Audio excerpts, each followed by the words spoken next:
Finding Courage is an in-depth investigative report of how a Falun Gong family, badly persecuted by the CCP, managed to escape from China to the USA.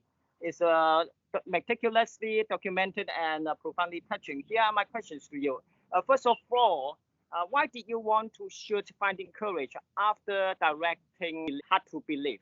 So I was a producer for Hard to Believe, and we met the main lady, the main character in Finding Courage. We actually met her while we were filming Hard to Believe, and she had this very interesting story. And so I thought, let's do a short film about her.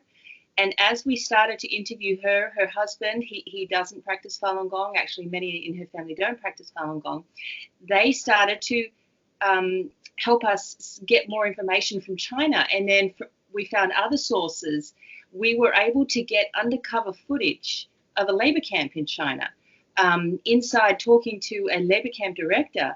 And then also our main character, her brother got out of prison, and he'd been in prison for 13 years. And he was willing to have us film him. So we watched his healing process in America, and I found that really moving. And suddenly, with all this new information that we had access to, we realized this couldn't just be a very short 10-minute film. This had to be a long film. And that's how it became Finding Courage. It really started as something very small.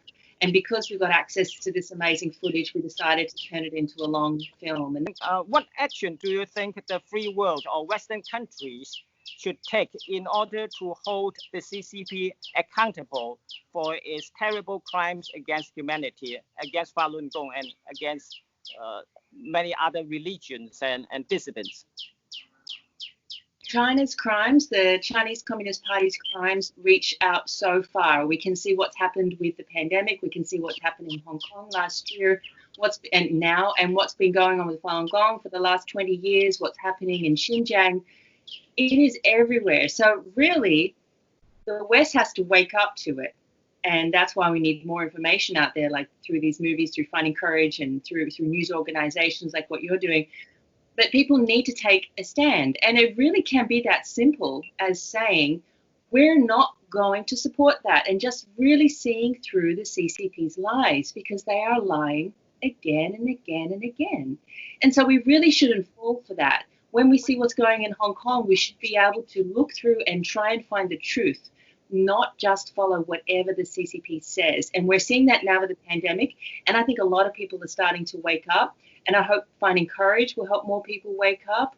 But once they wake up, I hope people, Western governments, Western people of the world really can just wake up and say, no, we don't want communism in our country. If we can really take that step away from the CCP and really see that it really is evil, what it's doing is very evil. If we can really step away from that, I think we're going to see huge changes. Will you consider directing a documentary on the Hong Kong anti-extradition law movement, or Hong Kong Time Revolution? As you may know, more than 8,000 Hong Kong dissidents, 30% of whom are children, is under 18, have been arrested and or tortured since June last year. That is a really serious topic, and it's happening right now. It's very important. That's a movie that needs to be made. Those things need to be made, absolutely. So, but yes, for whatever our next plans are, it's whoever is going to work on a movie like that, I think they need to keep it. They need to consider their security very tightly.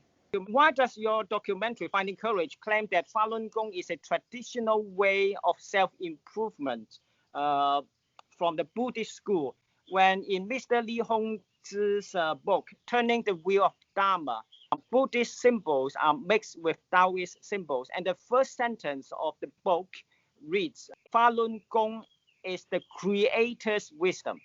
Well, the creator is a Christian concept.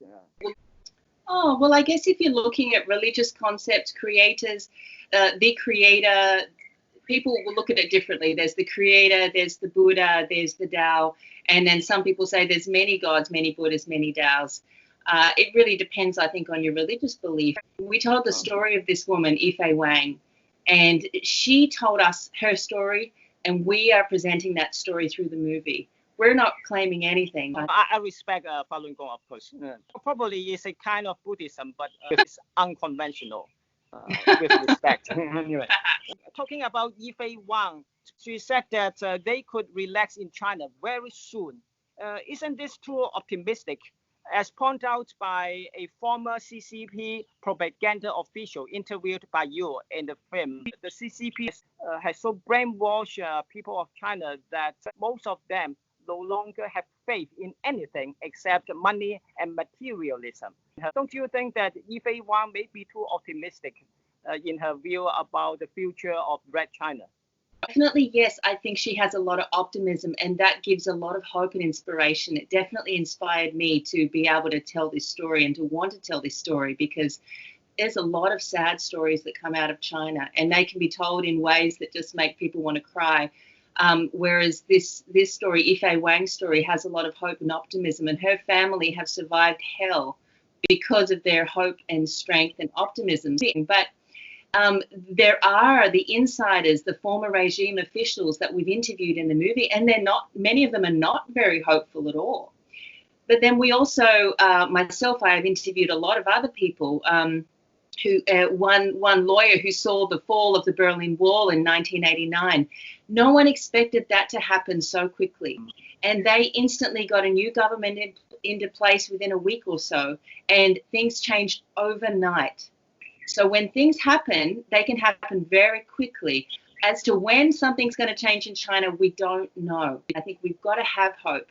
But we also need to look at the realities that this is a very difficult situation in China. But I think we can't give up on that hope. I mean, even if the CCP is overflowing or gone, China may not become a democratic or free country overnight. Why do you think people in China would risk their own lives and the safety of their family in order to practice Falun Gong? I think it's a matter of faith. And you look at other people of faith, you look at throughout history, we can see what the Christians have suffered during persecution.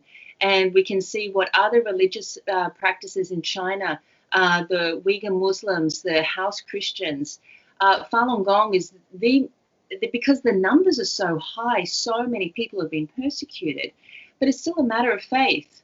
And if you have a choice between, if you have faith, but you're being forced to follow atheism, that's a really big conflict. And certainly in America, freedom of religion is a fundamental right.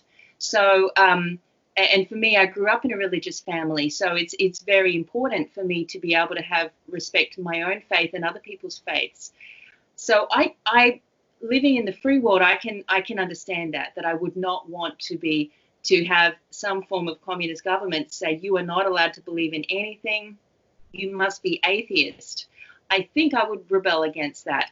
And I think for the people in China, when they found this Falun Gong, so many of them found that their health really improved so much, and that they did overcome this spiritual void that had been created through the Cultural Revolution, through these massacres that have happened under communism.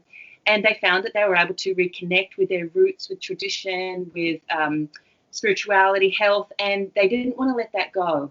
So I think it's great that they've been able to see and look towards, maybe they've looked towards democracy and say, well, we want freedom of religion, we want freedom of thought.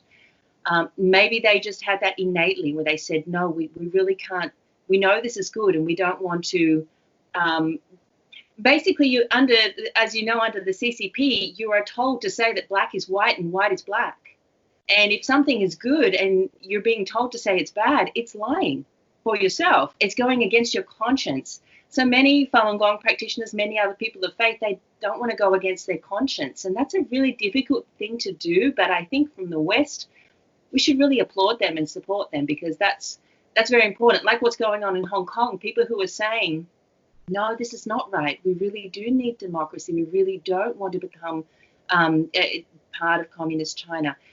We need to look at that and really respect that, respect people wanting their freedoms. I think it's really important. And I think Falun Gong is certainly a good example of that, but we're also seeing more and more examples worldwide where people are standing up toward the CCP, and we've really got to support that. Yes. Don't you yourself practice Falun Gong, and why, if I may ask? I try not to bring that into my movie making. It's difficult because I have been to Hong Kong numerous times for work and for travel. And I did start, I do practice Falun Gong. I actually started in 1998.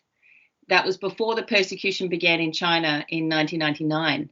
So I was very fortunate that I got to practice Falun Gong before any of this politicizing started in around the world about Falun Gong. I really got to experience Falun Gong just for what it is, reading the book, doing the exercises, and practicing that. I started because of health reasons. And I've had a lot of knee and back problems since I was young because I'm actually very tall and I grew very quickly. And I'd been to acupuncturists, I'd been to herbal medicine, I'd been to osteopath, chiropractors, you name it. I really wasn't able to solve those joint issues. And I started doing Falun Gong, and I never thought I would be able to do the cross-legged because my knees were really, really in a very bad state. But after doing Falun Gong for, I think it was 9 months, I was able to do my legs crossed over, which I thought was impossible. I'd even been told by doctors that I would have troubles conceiving children. And but a few years after I got married, and I actually conceived a young, beautiful, healthy boy. So I'm very fortunate. So. Yeah, I got to see Falun Gong before the persecution started, and after the persecution started, there was no difference. The only difference was that the CCP started lying about it. Before 1999, the CCP was promoting Falun Gong and saying how good it was. After 1999, they started lying, and they started saying bad things about Falun Gong, which I knew were wrong because they didn't say it a year before. Why did they suddenly say it now? To justify this persecution. So, I really started for those personal reasons. And that's been more than 20 years. And as far as I'm concerned, Falun Gong hasn't changed over all that time as a spiritual practice. But many people who practice Falun Gong have been trying to stop this persecution. And so that's been a very interesting journey. And part of making the movie was part of that. Of being able to see what's happened over time with the persecution. And I did actually spend 1 day in a Chinese prison in Beijing in 2001. So I was arrested on Tiananmen Square because I held a banner that said truth, compassion, and tolerance. 3 words, that's it, nothing else. And I was told by the Chinese police that truth, compassion, and tolerance is illegal in China. That's what they told me. And they all told me that point blank. I didn't say anything about Falun Dafa. I didn't say anything about Falun Gong. The banner didn't have anything about that on there, just those 3 words. And they told me truth, compassion, tolerance is banned in China. That is shocking. To say those 3 words, any one of those words is banned in China, it was very eye-opening. And the police that I spoke to, some of them spoke English, they told me that all these lies, they said, well, you must be funded by the CIA to come here. You must be part of some religious cult or religious sect to come here. And they had all these ridiculous concepts and propaganda. And it was really very eye-opening. And that certainly has inspired me to want to speak out about it because when you have that kind of experience and you spend hours locked in a prison cell and you have Chinese police interrogating you and you really see that they are totally full of lies. Were you tortured while in prison in China? I was not tortured. I was beaten a bit. I had my hair pulled. I had bruises. But being a Westerner, I think I was more safe at the time. Things are perhaps even worse now for Westerners. But yeah, it was a huge risk, but I was not tortured, though I was treated badly, and they offered to bring us food, but only they brought out beautiful restaurant food to eat, but they only would let me eat if the cameras were filming, the CCTV cameras, and I refused. And then they took the food away. So it was all for show. They would only treat me nicely if the cameras were rolling so that they could say, look at how this Westerner comes in and we're going to treat them nicely, we're going to give them food.